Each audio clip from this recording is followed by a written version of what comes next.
I discover more and more in life that it's so important to cross-reference what you're taking on board as being facts when they suit an agenda that you may have. For years I've gone on and on and on about the surveillance state, which is no doubt a very, very real thing. But I've also talked in my time, not for many years, about the whole concept of ID, about RFID chipping, about chipping human beings so we're easily tracked and our financial transactions can be switched on and off from a central point, all of our details in a chip under our skin. Now, in the last 2 months I've been trying to get ID sorted out, and I'm still trying. 2 governmental bodies who recommend the people who have to referee and kind of overlord and prove you are who you say you are. I can see why it's that way. 2 of the agencies that they recommend that you approach, I've had my details sent back saying, we don't accept their rubber stamping of what and who you are.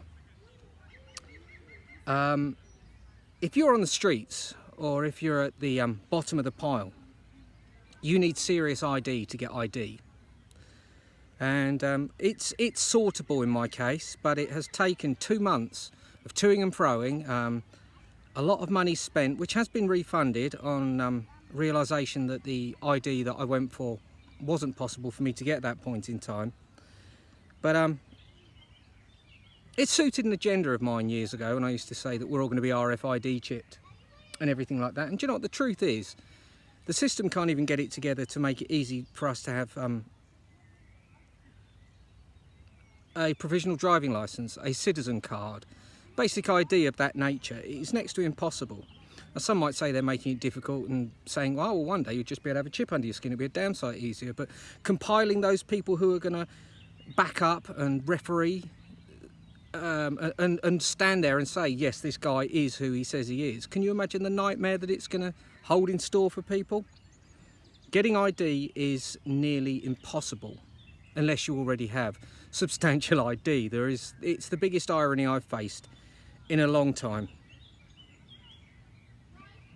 It speaks for itself. You know, I will cross-reference, you know, I'm a very different guy to the one I used to be anyway, but I will cross-reference this stuff on a constant basis now, and not just conveniently latch onto ideas because they suit my agenda or my political ideals. The whole thing with RFID chipping, not a cat and hell's chance it could happen for a very long time if ever it does, because it's near impossible to get basic ID because of the people who have to overlord and back up, you know, and rubber stamp that you are who you say you are. It's near impossible. ID, forget it.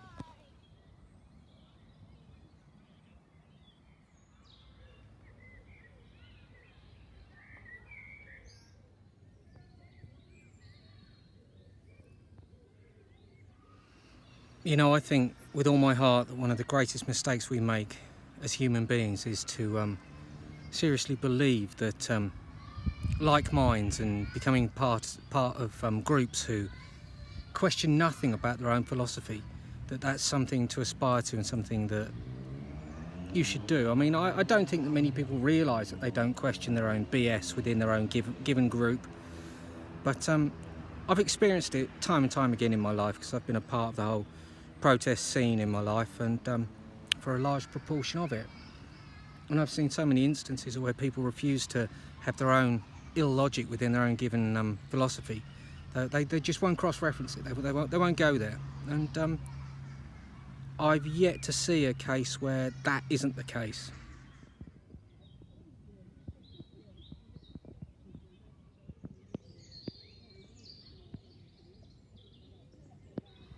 Like I say, looking at the whole concept of smashing the system, changing things from the ground up.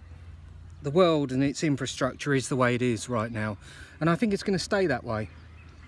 And our weaknesses are exactly the same as the people in power's weaknesses. Our strengths are exactly the same as those in power. There's no difference between any of us.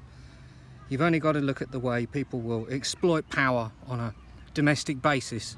They will exploit power to the extent that they are, they are able to, how much power life has afforded them. And the people in governmental power exploit it to the point of destroying and raping the culture of entire nation states and murdering people. I really don't see the whole concept of the wife or husband beater being any different than that, any different to the energy of the state violence and state control that we're also aware of. I think that we need to realise our similarity, and we need to realise that we are part of that infrastructure, and we're of the same energy and the same type of logic, illogic, beauty and evil as the people in power. Try and work within their confines and outshine them. It's as simple as that. I think it's the only way to do it. Exploit the system as it stands and just try and outshine the demons.